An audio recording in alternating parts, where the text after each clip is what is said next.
There you are. Get some. Got it.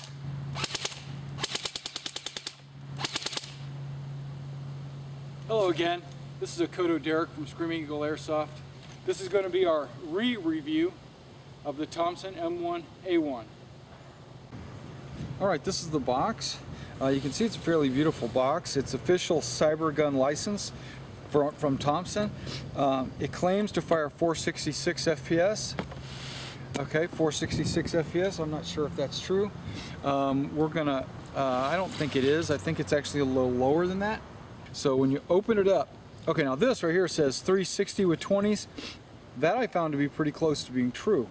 I usually use, actually I think it's higher than that. So we're going to chrono it later and I'll show you exactly what it does. I think it's really good. It's stock, and I haven't added a stronger spring or gears or anything, and it's lasted me forever and it's doing a great job. Okay, it doesn't come with a whole lot. Okay, it does come with its own sling, okay, which I'm not using. I've added my own World War II authentic Thompson sling. It does come with an 1100 milliamp battery. I have bought I noticed that only lasts me half a day, so I got me a second battery, got a 1600, and actually the 1600 alone lasts me all day.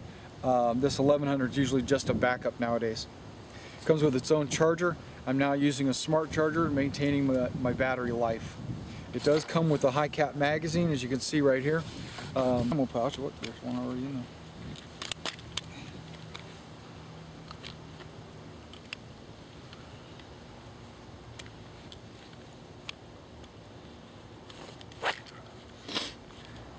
Okay, now this is an authentic reproduction of a Thompson submachine gun's ammo pouch, and as you can see, these magazines for the Thompson soft air gun fits in them just fine. I have a second Thompson magazine case right here. This one is, let me get that out of the way. Okay. Now this one is a 5-compartment magazine case, but it's supposed to only carry the 20-round magazines, and all the magazines they're producing right now for this Thompson are 30-round, the long sticks, so these actually stick out the top of the magazine, unfortunately. Okay, that's everything. Now let me pull the gun out and actually just kind of go over some of the cool features that I haven't already gone over. Well, basically, let me just change the battery and kind of show you where the battery compartment is.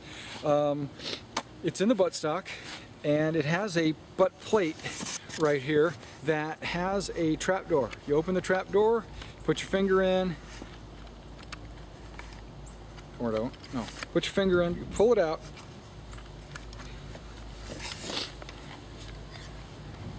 okay, there you go. Now I got my finger in, I pull it out because it's spring loaded, and I go to the left or right. What the hell? Okay, that's the first time that's ever given me any grief. Okay. Pull it out, twist it to the left or right. Inside, you have, your first thing you notice is there's a fuse. The fuse will keep your motor safe. You won't use any battery that's going to burn it out. If you put a battery in that's too big or something's crazy, it's putting out too much juice, that fuse should pop before your motor burns out. Okay, it's a small Tamiya connector. Okay, you just snap it together and slide your battery in. Okay, the battery compartment is large enough that if you wanted to use a large type battery, you can. Okay, maybe a nunchuck battery, something like that. I've tried using smaller batteries like a 7.2 because I found a great deal on 3 7.2s that I thought would do good in this. I was mistaken. 7.2s don't have enough juice to turn the motor. You have your trademarks, your Thompson submachine gun, caliber 6mm instead of 45, serial number, fake serial number. You have the auto ordnance, Massachusetts, made in China, Massachusetts, USA, made in China. Okay, very funny. U.S. property, Thompson logo, all that's pretty cool. Charging handle. Doesn't do anything. It's not a blowback or anything. It's just spring loaded. I'm going back and forth. The other side, you have your selector knobs. Okay, there's two of them. One is for fire and safe, and one is for single and auto. Okay, awesome. Pistol grip fits good in my hand. I like the feel of it. I like the feel of this gun. Okay, the only thing I don't like about it is it kind of extends pretty far out. But then again, what rifle doesn't? And you know, I wish it was a little bit closer. But when I'm down behind cover, this is great. You know, shooting it like this sometimes, shooting it like this. You know, just guiding my BBs into targets. Okay, never mind. Let's go to the sights. You have iron sights. There's no rail system. Okay. Now this is iron sights. There's 12 settings. This, if you look close, I don't know if you can see that. You got a top notch and you have a peep sight. It goes left and right 4 spaces, and it goes up and down 3 spaces for a total of 12 different sights. You have a single post sight in the front.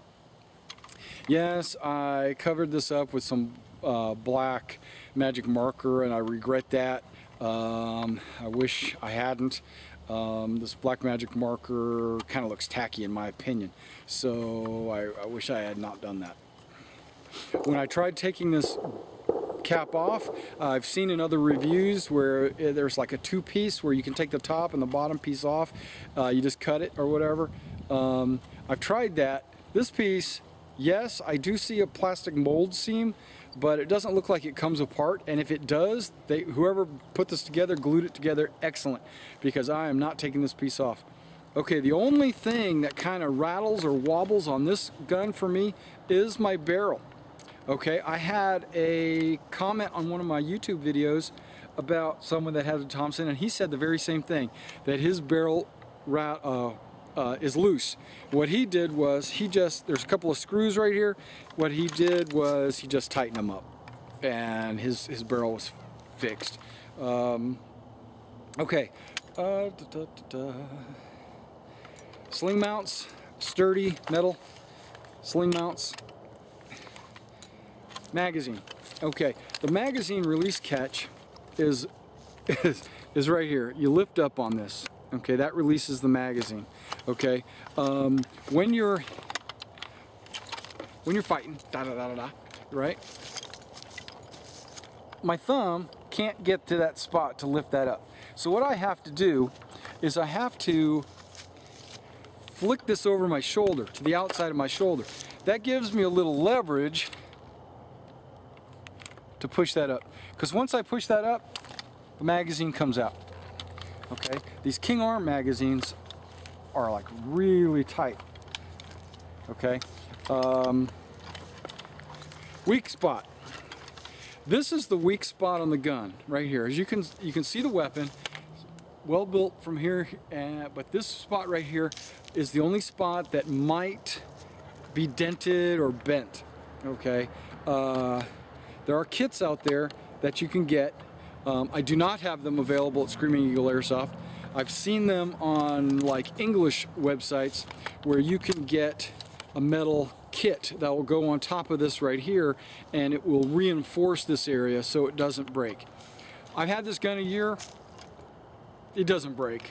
Okay, the only time it's going to break is if maybe I'm going down onto the ground or something, or I'm banging it up against a tree or something like that. But usually when I'm moving in the woods or what have you, I've got it like this and I'm going. I'm not running with it like this, getting it banged up or whatever. Okay. Hop up. There's a hop up right here. It's a hop up knob.